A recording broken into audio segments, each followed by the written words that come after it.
नमस्कार। Public speak में आप सभी का स्वागत है। मैं हूं निखिल कुमार और आज का हमारा विषय है अग्नि सुरक्षा के उपायों से जानमाल की रक्षा। इस विषय पर बातचीत करने और आपके प्रश्नों का उत्तर देने के लिए आज स्टूडियो में हमारे साथ हैं गृह मंत्रालय में अग्निशमन सलाहकार प्रशांत लोंकर जी और दिल्ली अग्निशमन सेवा विभाग के निदेशक अतुल गर्ग। आप दोनों का कार्यक्रम में बहुत बहुत स्वागत है।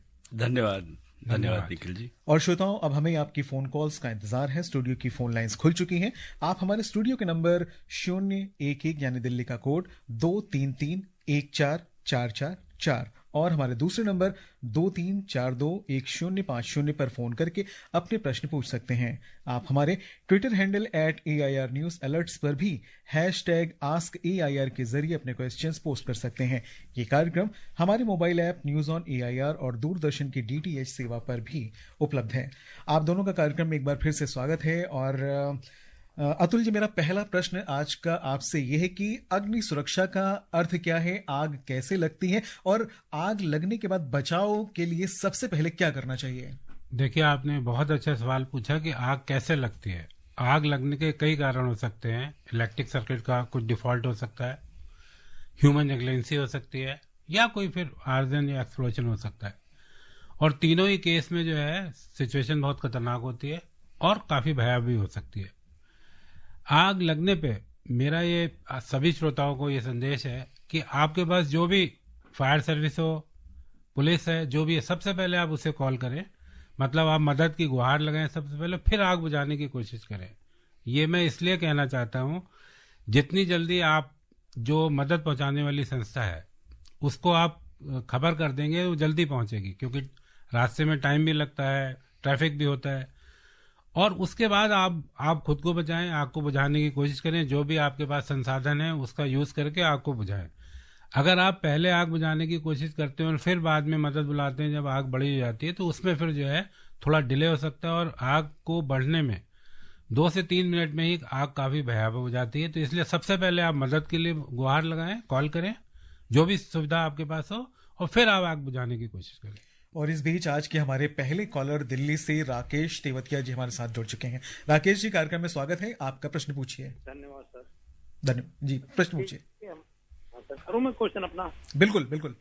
हाँ सर, ऐसा हमारा काम CNG का ही है। तो जैसे यार्ड में हम काम करते हैं, CNG गाड़ियां भी खड़ी होती हैं हमारे, जैसे वेल्डिंग का काम कर रहे हैं हम, या तो हमें क्या क्या सावधानियां बरतनी है, ये थोड़ा जानकारी दो जी। अतुल जी, देखिए, ये आपने बहुत अच्छा सवाल पूछा। अभी कल भी रात एक आग लगी थी ऐसे ही। अगर आप CNG का काम करते हैं और वेल्डिंग करते हैं तो सबसे पहले तो ये है कि आप एक सेफ डिस्टेंस रखें वेल्डिंग करने में और बाकी चीजों में। दूसरा ये है कि वेल्डिंग में, क्योंकि देखिए स्पार्क होता है और हीट काफी ज्यादा होती है, मतलब टेम्परेचर उस जगह का बहुत ज्यादा हो जाता है। तो आपने आसपास जरूर कुछ ना कुछ जो है एक आग बुझाने का अगर लगती है संसाधन जरूर रखना है। चाहे पानी की बाल्टी रखें, फायर एक्सटिंग्विशर रखें, जो भी रखें। और इसमें सबसे जो इम्पोर्टेंट बात है, जब आप वेल्डिंग कर रहे हैं तो उसके आसपास के दायरे में कोई जलने वाली चीज नहीं होनी चाहिए, उसके आसपास कोई फ्लेमेबल मटेरियल नहीं होना चाहिए, या कोई ऐसी चीज, कपड़ा, कोई, मतलब मेरा ये कहना, जो चीज जल सकती है वो चीज आसपास नहीं होनी चाहिए, तभी ये सुरक्षा बन पाएगी। और इस बीच रायबरेली से हमारे आज के दूसरे श्रोता हैं रमाशंकर वाजपेयी जी। रमाशंकर जी, आपका सवाल क्या है?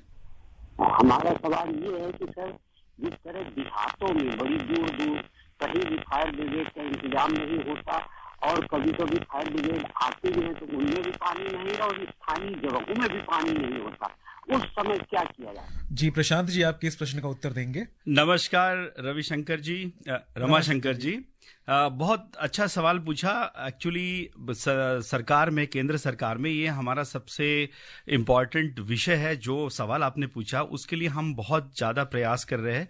उसके लिए एक हमारा बीच में हमारी एक स्टैंडिंग फायर एडवाइजरी काउंसिल एक कमेटी होती है, जिसमें सारे देश के जो वरिष्ठ अधिकारी है, डायरेक्टर जनरल्स, डायरेक्टर्स होते हैं, वो उसमें हिस्सा लेते हैं। और उसमें एक हमने मतलब डिसीजन लिया था और वो हम इम्प्लीमेंट करना चाहते हैं पूरे देश में, कि क्योंकि जैसे गांव देहात में तो फायर सर्विस की दूर दूर तक बहुत दूर होता है, जिले में होता है या तहसील में होता है। तो ऐसे केस में जो विलेजेस में एक विलेज पार्टी बनाने का हमने एक प्रोविजन किया था।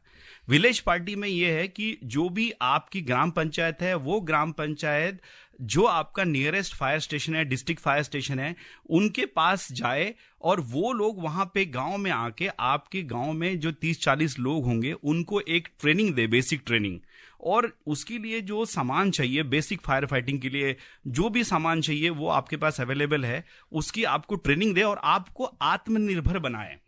तो हमारा ये दृष्टिकोण है कि हम आपको आत्मनिर्भर बनाएं, क्योंकि फायर सर्विस 80 किलोमीटर दूर से आएगी, तब तक काम सब हो चुका होगा। तो इसलिए हम चाहते हैं कि ग्राम पंचायत और जो छोटे गांव है वो उसमें आत्मनिर्भर हो, लोगों में जागरूकता गांवों में फैले और वो लोग इसमें खुद ही जो ऐसी छोटी घटनाएं होती है उस पे काबू पाने का कोशिश करें। बिकॉज ये असंभव है कि दूर से कोई आएगा और आपको फायर फाइटिंग में मदद करेगा। उसके लिए केंद्र सरकार ने अभी 15 फाइनेंस कमीशन में 5,000 करोड़ का प्रोविजन किया है, जो कि 75% जो है केंद्र सरकार देगी और 25% जो है राज्य सरकार उसमें अपना योगदान देगी। तो करीबन 6,000 करोड़ का ये बहुत ही महत्वाकांक्षी प्रोजेक्ट है। आज तक देश के इतिहास में पहली बार फायर सर्विसेज को अपग्रेड करने के लिए इतना पैसा मिला है। तो उसी पैसे में से आपके जो फायर सर्विस के लोग हैं वो आपके गांव को सुसज्जित करा सकते हैं, आत्मनिर्भर करा सकते हैं। मेरी आपके इस प्रोग्राम से और बाकी लिसनर्स है उनको भी यही दरख्वास्त है कि आप जो है आपके डिस्ट्रिक्ट फायर सर्विस के पास जाइए और उनको इस स्कीम के लिए बोलिए कि हमें ट्रेनिंग दे और हमें एक आत्मनिर्भरता के और बढ़ने के लिए हमें प्रशिक्षित करें। और इस बीच इंदौर से हमारे अगले श्रोता हैं अनिल। अनिल जी, आपका सवाल क्या है? सर, जब तो कोई आग लगने की घटना होती है तो और अगर कोई दुर्घटना में घायल हो जाता है, जल जाता है, तो आसपास के लोगों को प्रारंभिक सुरक्षा के तौर पर क्या करना चाहिए? क्योंकि फायर ब्रिगेड कर्मचारी आने में और पानी के टैंकर आने में तो काफी वक्त लग जाता है। तो उपस्थित लोगों को उस समय आग बुझाने के लिए और जो घायल है उनकी सुरक्षा के लिए क्या व्यवस्था करनी चाहिए? जी, अतुल जी। अनिल जी नमस्कार, आपका बहुत अच्छा सवाल है, क्योंकि कई जगह ट्रैफिक की वजह से फायर ब्रिगेड में पहुंचने में देर होती है। इससे पहले मैंने अभी कहा था कि आपने सबसे पहले फायर ब्रिगेड को, पुलिस को, जो भी हेल्प जहां से मिल सकती है उसको बुलाना है। और मैं ये कहूँगा कि आग बुझाना एक थोड़ा सा तकनीकी काम है। अगर आपको इसमें ट्रेनिंग नहीं मिली है तो आपने फिर आग बुझाने की कोशिश नहीं करनी चाहिए। आप अपने और अपने जो भी परिवारजन, जो प्रियगण हैं, उनको किसी भी तरीके से बाहर लेके आ जाएं और फायर ब्रिगेड के लिए रास्ता बनाएं। सबसे अच्छा तरीका यह है, अगर आप कहते हैं कि फायर ब्रिगेड को आने में थोड़ा टाइम लग जाता है और आप उस स्थिति में क्या करें, उस स्थिति में आपको ये करना है कि आसपास के लोगों को जागरूक बता देना आग लग गई है, जितने आपके लोग हैं उन सबको लेके बाहर जाना है और दोबारा आग के अंदर किसी भी चीज को, कोई पेपर छूट गया, कोई पैसे छूट गए, उसके लिए दोबारा अंदर नहीं जाना है। क्योंकि अगर आप वो अंदर गए तो ये बहुत घातक हो सकता है और आपकी जान जा सकती है। अगर आपके पास पानी का कोई संसाधन है तो आप उसको बुझाने की कोशिश कर सकते हैं, वो भी एक डिस्टेंस है। अदरवाइज मेरा ये कहना है कि आप फायर ब्रिगेड को गाइड करें, उनको रास्ता बताएं, क्योंकि कई बार हमें होता है, हम दिल्ली में हैं, एड्रेस ढूंढने में टाइम लगता है, गलियां बंद होती हैं, नहीं पहुंच पाते। तो सबसे अच्छा तरीका इसमें ये होगा कि आप जल्द से जल्द फायर ब्रिगेड पुलिस को बुलाएं और उनको रास्ता बताएं, उनको गाइड करें और भीड़ ना लगने दें। क्योंकि ये मेरा अपना पर्सनल एक्सपीरियंस है, जब भी हम आग बुझाने जाते हैं तो उसके करीब 300-400 मीटर पहले लोग जमा हो जाते हैं, लोग गाड़ी रोक के, स्कूटर देख के जो है वो तमाशा देखते हैं और फायर ब्रिगेड उसमें लेट होती है। तो अगर आप ये करेंगे तो मुझे लगता है जान माल हम ज्यादा बचा पाएंगे, प्रॉपर्टी हम ज्यादा बचा पाएंगे। प्रशांत जी, एक मेरे मन में सवाल यहाँ पर ये आ रहा है कि अगर शॉर्ट सर्किट से आग लगती है, खासतौर पे जो बिजली के करंट की वजह से ही लगती है, उसमें सावधानी बहुत ज्यादा मेरे हिसाब से रखनी चाहिए, क्योंकि करंट लगने की संभावना भी बढ़ जाती है यदि आप आग बुझाने की कोशिश करते हैं। बहुत एक्चुअली सबसे इम्पोर्टेंट सवाल है ये, बिकॉज आप देखिए पूरे देश में जितनी आग की घटनाएं होती है, आपको ये दिखा देगी वहां शॉर्ट सर्किट हुआ। तो सबसे पहले इसकी जड़ को आपको खत्म करना चाहिए। जितनी आपकी इलेक्ट्रिकल इंस्टॉलेशंस है, ये आपको थोड़ा सा समय लगेगा चेक करने में कि ये वायरिंग हमारे यहाँ ठीक है, इसकी जो इक्विपमेंट्स है वो प्रॉपर रेटिंग के है, हमारे पास जो एमसीबीज लगे हैं या जो भी यंत्र लगे हैं वो सही मापक के लगे हैं, और उसकी लगभग मतलब साल में कम से कम आधे साल में या साल में 1-2 बार उसकी जांच करें, और उसके बाद ये आपको शॉर्ट सर्किट का संभावना कभी नहीं होगा। जब आपके पास कोई नए इक्विपमेंट्स आते हैं तो एक बार इलेक्ट्रिशियन से ये जरूर पूछिए कि हमारा जो लोड बैलेंस है वो सही है नहीं है। ये पहला प्रिकॉशनरी मेजर्स है। अगर ये आपने कर दिया तो आपके यहाँ कभी भी शॉर्ट सर्किट नहीं होगा। उसके बाद छोटी छोटी चीजें कि आपने जैसे कोई कंडक्टर लेते हैं, कोई नया इक्विपमेंट लगाते हैं या 2 पिन लगाते हैं, उसको ज्वाइंट कर देते हैं, उसके बाद टेप नहीं लगाते हैं, तो ऐसे चीजें मत करिए। छोटे पैसे बचाने के चक्कर में बड़ी दुर्घटना टाली जा सकती है। ये प्रिवेंशन पे आप जरूर जोर दीजिए। दूसरा यह है कि अगर ऐसे समय में आपके यहाँ शॉर्ट सर्किट होता है, सबसे पहले आपको काम करना है कि आपके यहाँ से बिजली का जो मेन स्विच है बंद कर दीजिए। बिजली का मेन स्विच आपने बंद कर दिया तो आपको इलेक्ट्रिकेशन की संभावना 0 हो जाती है। उसके बाद फायर को फाइट करने के लिए पानी है या जो भी आपके पास सामान है उसका उपयोग आप जरूर कर सकते हैं। डेफिनेटली अभी जैसे गर्ग साहब ने बताया आपको कि उसके बाद फायर सर्विस को आप कॉल करिए और वो आपकी आगे की कार्रवाई होगी। और इस बीच में फरीदाबाद से अनवर बिहारी जी हमारे साथ फोन लाइन पर हैं। अनवर जी, क्या पूछना चाह रहे हैं हमारे विशेषज्ञ से आप? नमस्कार सर। नमस्कार, मैं अनवर बिहारी बोल रहा हूँ फरीदाबाद हरियाणा से। जी स्वागत है, सवाल पूछिए। मेरा प्रश्न ये है सर कि मैं स्पोर्ट्स कंपनी में काम करता हूँ। हमारी कंपनी कपड़े की है जी। तो कपड़े की कंपनी में आग लगने का खतरा कुछ ज्यादा होता है, तो हमें क्या क्या सावधानी बरतनी चाहिए? जी अतुल जी आपके प्रश्न का उत्तर देंगे। अनवर बिहारी जी नमस्कार। ये जो आप कह रहे हैं कपड़े की फैक्ट्री, उसमें आग लगने का जो है मतलब संभावना ज़्यादा होती है, ये आपकी बात थोड़ी सही है, लेकिन आपको इसका मूल कारण ये आग क्यों लगती है। आग 3 चीज़ों से की वजह से लगती है। या तो इलेक्ट्रिक में कोई शॉर्ट सर्किट हुआ, या ह्यूमन नेग्लिजेंस हुआ, जैसे कि किसी ने सिगरेट छोड़ दी, कोई बीड़ी पी रहा है छुप छुपा के और वो जलती रह गई, या फिर कोई और बात हुई है, कोई प्रेस है, कुछ है, हीटिंग इक्विपमेंट है या हीटिंग जगह है, उसकी वजह से आग लगती है। तो अगर हमें, जैसा अभी अभी लोनकर साहब ने भी बताया था कि हमें सबसे ज़्यादा जो आग लग रही है वो 60% फायर जो है वो इलेक्ट्रिक शॉर्ट सर्किट या इलेक्ट्रिक फॉल्ट की वजह से लगती है। तो अगर आप अपनी फैक्ट्री का इलेक्ट्रिक ऑडिट कराते हैं या कराते रहते हैं और लोड की चेकिंग करते रहते हैं, मल्टीप्लगिंग नहीं करते हैं, तो मुझे लगता है कि आग लगने की संभावना बहुत कम है। और अगर आपकी फैक्ट्री में स्मोकिंग रूम है, बना हुआ है, जहाँ पे लोग जाके एक डिसिप्लिन मेंटेन करते हैं, तो आग नहीं लगेगी। तो अगर आप ये 2-3 चीजें करेंगे तो मुझे लगता है 90% संभावना जो है आग लगने की बहुत कम हो जाएगी। और हिसार हरियाणा से हमारे अगले श्रोता है राजेंद्र। राजेंद्र जी सवाल पूछिए। नमस्कार जी निखिल कुमार जी, और विशेषज्ञ अतुल जी को भी नमस्कार है। ये अग्निशमन विभाग से आए हुए जी। मैं एक सवाल जानना था, जैसे बड़ी बड़ी बिल्डिंग होती हैं उनका निकलने का रास्ता एक ही होता है, तो क्या अग्निशमन विभाग ये भी देखता है क्या, मतलब भाई दूसरा रास्ता निकलने का है नहीं, या रास्ते में कोई ऐसा कोई तार या कोई चीज या बेड या कुछ ऐसा रखा है जिससे आग लगने के ज्यादा चांस रहते हो? जी प्रशांत जी, तो इसका जांच करते क्या? और दूसरा ये जानना था कि जो गैस सिलेंडर होता है जो आग बुझाने का, उसकी क्या जानकारी है वहाँ, इस तसल्ली करी जाती है क्या, बिजली चलाना आता है या नहीं आता है, इसके बारे में से जान। राजेंद्र जी नमस्कार। सबसे पहला सवाल आपका ये पूछा कि जो निकास का जो मार्ग है वो कैसा होना चाहिए। आपको मैं बताना चाहता हूं कि कोई भी भवन हो, कोई भी बिल्डिंग है, इंडस्ट्री है, उसमें कम से कम 2 निकास के रास्ते जरूरी है, मस्ट है।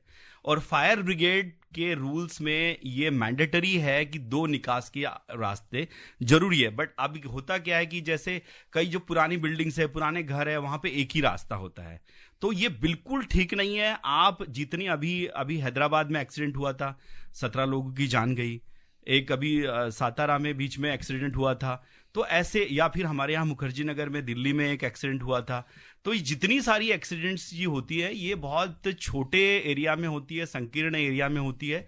और वहां पे जैसे पहले भी आपको बताया गया कि जो आग की घटना है उसमें जो कैजुअलिटीज होती है वो धुएं के कारण होती है, निकास का मार्ग नहीं मिलने के कारण होती है।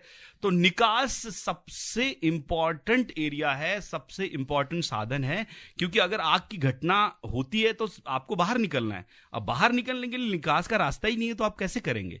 तो इसके लिए 2 कम से कम निकास होने चाहिए। चाहे आपके लिए उसका फ्लोर एरिया आपका कम हो रहा है, पैसा ज्यादा लग रहा है, पर जान सबसे इंपॉर्टेंट है। तो आपको कभी भी कहीं भी जाएंगे तो 2 निकास की आवश्यकता जरूर पूरी करनी है। अगर वो बिल्डिंग में 2 निकास की आवश्यकता पूरी नहीं हो रही है तो उसके लिए आप एक्सटर्नल स्टेयरकेस लगाइए। आजकल मॉडर्न टेक्नोलॉजीज आती है, बहुत सारी ऐसी टेक्नोलॉजीज है कि आप उसको लगा के जब आवश्यकता है तब वो सीढ़ियां खोल सकते हैं। तो ऐसी मॉडर्न टेक्नोलॉजीज अवेलेबल है और बहुत ज्यादा महंगी नहीं है। तो ये थोड़ा सा आपको ध्यान देना है, ये आवश्यक है और फायर ब्रिगेड इसको जरूर जरूर चेक करती है। दूसरा जी, उनका दूसरा सवाल भी था कि आग बुझाने वाले जो सिलेंडर होते हैं उनका कैसे इस्तेमाल होता है। हाँ, आग बुझाने के जो सिलेंडर होते हैं उसमें आप अगर उसके पास में जाएंगे, आपको ज्यादा एफोर्ड करने की जरूरत नहीं, कहीं इधर उधर पूछने की जरूरत नहीं है। उस एक्सटिंग्विशर के पास आप जाइए, वहां पे अगर आप पढ़ना लिखना नहीं भी जानते तो पिक्टोरियल डायग्राम से बताया होता है कि आग के उस एक्सटिंग्विशर को किस तरह से उपयोग में किया जाता है। जैसे आग में अलग अलग प्रकार की आग होती है, जैसे कि सॉलिड फायर है जिसमें जो कपड़ा, वुड, ये सब चीजें जलती है जो ठोस पदार्थ है। फिर तरल पदार्थ की फायर होती है जिसमें तेल, पेट्रोल, डीजल, केरोसिन, नाफ्ता, ये चीजें होती है। फिर एलपीजी, सीएनजी की फायर होती है और एक फिर मेटल फायर होती है जो मैग्नीशियम, एल्यूमिनियम होती है। तो ये अलग अलग प्रकार की फायर है। उसमें जो वाटर टाइप एक्सटिंग्विशर होते हैं, फोम टाइप एक्सटिंग्विशर होते हैं। Water type extinguisher solid fire में यूज किए जाते हैं, ठोस पदार्थ पे यूज किए जाते हैं। लिक्विड फायर पे फोम एक्सटिंग्विशर यूज किए जाते हैं, जो फोम झाग जिसको कहते हैं कि जो तरल पदार्थ पे जैसे हमारा झाग होता है वो उस पर ढक जाता है लिक्विड पे और उस पे ऑक्सीजन का जो है बहाव कट किया जाता है और आग बुझती है। तीसरा है गैस फायर होती है। गैस फायर में डीसीपी, CO2 टाइप के एक्सटिंग्विशर्स यूज होते हैं। तो ये जनरली हमारे समाज में 3 ही प्रकार की आग होती है। ये जो बाकी मेटल फायर है वो इंडस्ट्री में होती है।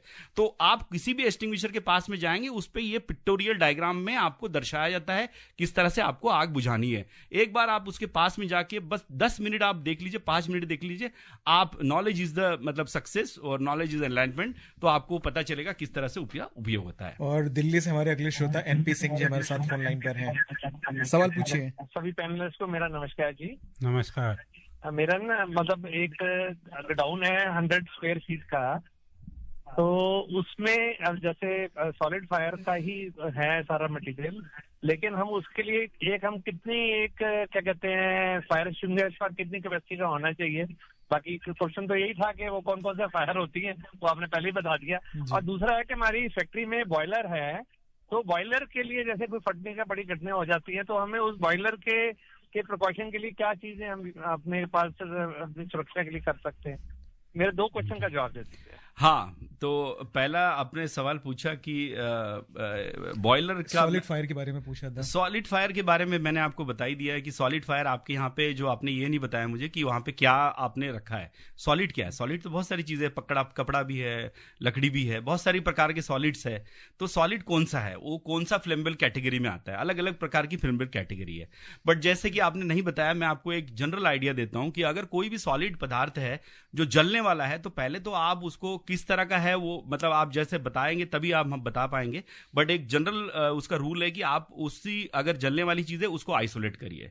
वहां पे आपका जो इलेक्ट्रिकल वायरिंग है वो कंसोल्ड हो, एनक्लोज हो, वो स्पार्किंग, आर्सिंग की वहां पे संभावना ना हो, उसका रेगुलर चेकअप हो। और बाकी आपने कहा एक्सटिंग्विशर्स, तो अभी वो रूम कितना बड़ा है उस पर निर्भर करता है। जैसे एक फायर एक्सटिंग्विशर्स जो है हमारे ट्रैवल डिस्टेंस में, जो कहते हैं कि 15 मीटर के ट्रैवल डिस्टेंस में एक फायर एक्सटिंग्विशर होना चाहिए, या 100 मीटर स्क्वायर एरिया में एक फायर एक्सटिंग्विशर होना चाहिए। बट अब वो नॉर्मल एरिया में, रेसिडेंशियल एरिया में है। बट जब जहां पे आप स्टोरेज की बात आती है तो हमारी बिल्डिंग की 9 कैटेगरीज है, जो रेसिडेंशियल लेके तो हजार्डस एरिया में। तो स्टोरेज जो है वो हमारे हिसाब से काफी खतरे वाला एरिया होता है। तो स्टोरेज में किस प्रकार का स्टोरेज है, एक्सप्लोजिव है, नॉर्मल स्टोरेज है, तो उसके हिसाब से उसमें बहुत सारे सिस्टम्स का डिजाइन भी किया जाता है। नेशनल बिल्डिंग कोड के उसमें ये सारी प्रावधान दिया है कि किस तरह का मटेरियल है, उसकी कैसे रक्षा की जाए। स्प्रिंकलर सिस्टम लगनी है, वहां पे डिटेक्शन सिस्टम लगनी है, या आपको हाइड्रेंट सिस्टम लगाना है, कितना पानी चाहिए, वो सारा निर्भर करता है कि जलने वाला पदार्थ आपने स्टोरेज क्या किया है। बट सबसे इंपॉर्टेंट है कि उसको कंपार्टमेंटेशन करना है, उसको अलग से रखना है, जो वहां पे फ्लेमेबल मटेरियल और जो जलने, आग लगने के लिए जो चिंगारी चाहिए, एक कहते हैं कि आग लगने वाला सामान जो आपके पास है। दूसरा है उसका जो स्पार्किंग है, आर्सिंग है, जो जिससे आग जलेगी। तो ये चीजों का संयोग साथ में नहीं होना चाहिए, दोनों अलग होनी चाहिए। ये ध्यान आपने रखना चाहिए।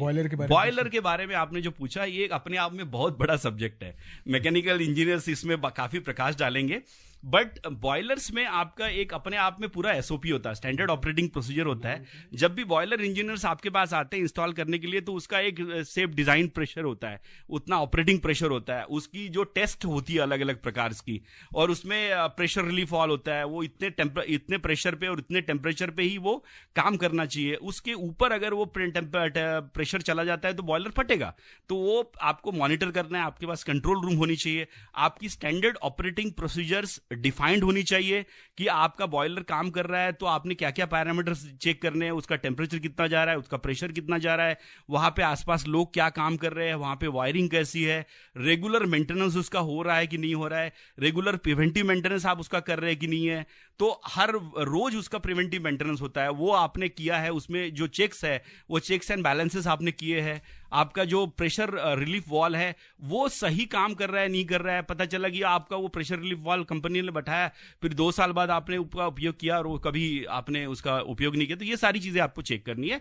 मेरा यही आपको दरख्वास्त है कि एक्सपर्ट से, आप जो बॉयलर एक्सपर्ट है उस पर जरूर एक बार राय दें। एनपी सिंह जी, मैं एक चीज और बताना पाऊंगा, छोटी सी टिप देता हूँ जिससे आपके यहाँ कभी आग ना लगेगा। अगर आपका स्टोरेज 100 मीटर का गोडाउन है, आप इलेक्ट्रिक स्विच, इलेक्ट्रिक सिस्टम सब गोडाउन से बाहर ले जाइए। दूसरा, जो अंदर लाइट्स है उसके पास कुछ जगह छोड़िए, वहां पे सामान स्टोर ना करें। मैंने देखा सामान आप बिल्कुल छत तक स्टोर कर देते हैं और कभी भी उसमें स्पार्क हुआ, कुछ हुआ तो आग लगने, तो आप electric system, electric switch, electric board सब गोडाउन से बाहर ले आइए और जहाँ पे लाइट, फैन, जो भी चीज है उसके आसपास जगह छोड़िए। वो इसलिए कि इन केस अभी फायर स्पार्क हो तो आग वहां लगेगी नहीं, तो इससे आपके गोडाउन में कभी आग लगेगी नहीं। बहुत बहुत धन्यवाद। और इस बीच सोलापुर महाराष्ट्र से अगले श्रोता है प्रकाश जी। प्रकाश जी, आपका सवाल क्या है? हाँ, मैं सर नमस्ते। नमस्ते। नमस्कार। Hello hello. हाँ जी, सवाल पूछिए आपका। मेरा सवाल है, मैं प्रकाश राउत सोलापुर महाराष्ट्र से बोल रहा हूँ। अभी तेलंगाना और सोलापुर में जो कंपनी में स्फोट हो गया, उसके जान माल का नुकसान हो गया, और उसमें जो कंपनी में स्थापना जो फायर सिस्टम होती है वो सक्षम करनी चाहिए, और उसका ऑडिट होने के लिए, निरंतर ऑडिट होने के लिए क्या करना पड़ेगा? ये प्रकाश जी नमस्कार, आपने बिल्कुल ठीक बात कही है। कंपनी का ऑडिट हमेशा होना चाहिए और हर शहर की फायर ब्रिगेड हर 3 साल में हर एक कंपनी का, हर एक बिल्डिंग का ऑडिट करती है। अगर आपकी कंपनी के यहाँ ऑडिट नहीं हुआ है तो आप तुरंत वहाँ के लोकल फायर ब्रिगेड को लिखें कि इस कंपनी का ऑडिट किया जाए और इसमें जो भी कमी पेशी है वो बताया जाए। ये बिल्कुल बाय लॉ भी जरूरी है, और अगर आग लगी तो ये होना ही होना चाहिए। हर कंपनी का, हर बिल्डिंग का ऑडिट बाय लॉ पूरे इंडिया में कंपलसरी है, और फायर ब्रिगेड जो है ड्यूटी बाउंड है। अगर आप अपनी रिक्वेस्ट भेजेंगे तो उसको ऑडिट करना है, तो आप तुरंत अपने नियरेस्ट फायर स्टेशन को अप्रोच करें और उनको बताएं यहाँ पे आग लगी थी, इसका तुरंत फायर ऑडिट किया जाए, और ये ऑडिट जरूर होगा जी। और ओम प्रकाश चावला सिरसा हरियाणा से हमारे साथ है फोन लाइन पर। ओम प्रकाश जी, आप क्या प्रश्न पूछना चाह रहे हैं? नमस्कार जी, ओम प्रकाश चावला सिरसा हरियाणा जी। मैं भी पूछता हूँ, जैसे अन्य कई प्रकार के फोबिया हैं, क्या ऐसे में कुछ लोगों को ऐसी विशेष यानी होता है फोबिया, अग्निफोबिया, उस समय वैसे लोगों को क्या सावधानी बरतनी चाहिए? कृपया इस पर प्रकाश डालें। आपका धन्यवाद, आभार। ओम प्रकाश जी नमस्कार, बहुत अच्छा सवाल है, पर मेरे ख्याल से ये आपका सवाल डॉक्टर को होना चाहिए कि फोबिया का इलाज हम बता सकते हैं, अग्निफोबिया का मतलब क्या उसमें होता है। बट ये जैसे कि अगर आग में जो है धुआं जो है वो उससे एक्चुअली ये एक इमोशनल सेटबैक होता है। जब भी कोई ऐसी आग की दुर्घटना होती है तो उसमें सबसे बड़ा जो है आपकी इमोशंस को कंट्रोल करना बहुत जरूरी है, क्योंकि ऐसी घटना है जो एकदम से हो गई है, इसीलिए हम उसको इमरजेंसी कहते हैं, इसके लिए उसको आपात कहते हैं। तो उसमें एकदम से आपका टेम्परेचर बढ़ गया, एनवायरमेंट का टेम्परेचर गया 100 डिग्री सेल्सियस, धुआं आपका इतना ज्यादा बढ़ गया कि आपको सांस लेना नहीं हो रहा है। तो ये सारी जो मेंटल, इमोशन और फिजिकल फिटनेस, ये सारा का कॉम्बिनेशन से आपका जो है एक डर बन जाता है। तो इसके लिए हम कई बार आपको कहते हैं कि इसके लिए आपको एक चाहिए, इस फोबिया को बाहर निकालने के लिए आप मॉक फायर ड्रिल आप कराइए। जैसे गर्ग साहब ने अभी बताया कि आप लोगर फायर सर्विस को आप कांटेक्ट करिए, और आपकी इंडस्ट्री है, आपकी जो बिल्डिंग है, उसमें एक मॉक फायर ड्रिल होती है कि एक ऐसा सीन क्रिएट करिए कि यहाँ पे जो है आपके बिल्डिंग में आग लगी या कोई कैजुअलिटी होगी तो आपको कैसा, आपको क्या आपने प्रिकॉशंस लेनी है, कैसे बाहर आना है, अगर कोई एक्सटिंग्विशर यूज करना है कैसे करना है, उसमें आप एक्सपर्ट्स को बुलाइए। तो आप अगर उस प्रोसेस से जाएंगे ना, मॉक जिसको हम सिमुलेटर ट्रेनिंग आजकल होती है सब जगह पे, तो उससे आप उस प्रोसेस से जाएंगे तो वो इमोशनल ट्रॉमा से भी आप गुजरेंगे, तो आपको ये पता चलेगा कि इसको कंट्रोल कैसे करना है। जैसे मेरी वर्क साहब से बात हो रही थी तो उन्होंने कहा था कि उन्होंने एक ट्रेनिंग में एक बच्ची को बताया था कि कैसे बाहर निकलना है क्रॉलिंग करके, तो उसने एक अपने दादा दादी की जान बचाई। गर्ग साहब शायद उस पर फोकस करेंगे। तो इस तरह से आप एक ऐसा ट्रेनिंग लीजिए, मॉकड्रिल करिए आप लोगों को मिलके, तो इस फोबिया से आप बाहर निकलेंगे। और ऐसी आपात की घटना होती है तो 100% आप बहुत अच्छे से उसको सामना कर पाएंगे। एक और हमारे श्रोता इस बीच हमारे साथ फोन लाइन पर है, श्रीपद जी हैं पुणे महाराष्ट्र से। स्वागत है आपका, सवाल पूछिए। हेलो जी, सवाल हेलो सर, नमस्ते। हाँ नमस्कार बोलिए। हाँ, मेरा सवाल ये है कि जो अस्पताल में जो आग लगने की जो घटनाएं होती है, तो जो मतलब पेशेंटों के बचाव के लिए तत्काल क्या उपाय करते हैं, मतलब एकदम क्या होना चाहिए? मतलब जी अतुल जी आपके प्रश्न का उत्तर देंगे।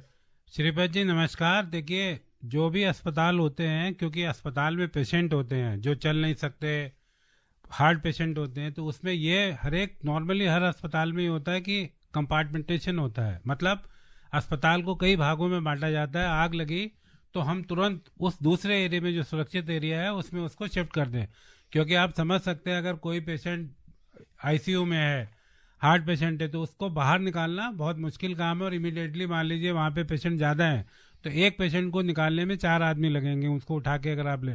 तो इसीलिए हर अस्पताल में जो ये सिस्टम होता है उसको अलग अलग भागों में बांटा जाता है, अगर आप हिंदी में बताएं। और हम एक एरिया से लेके उसको दूसरे एरिया में शिफ्ट करते हैं, जो प्रोटेक्टेड एरिया होता है, जो उसमें आग जाने के, धुएं जाने के चांस कम होते हैं। तो इसी तरह से हर एक अस्पताल में पेशेंटों को बचाने का प्रावधान हर अस्पताल में होता है।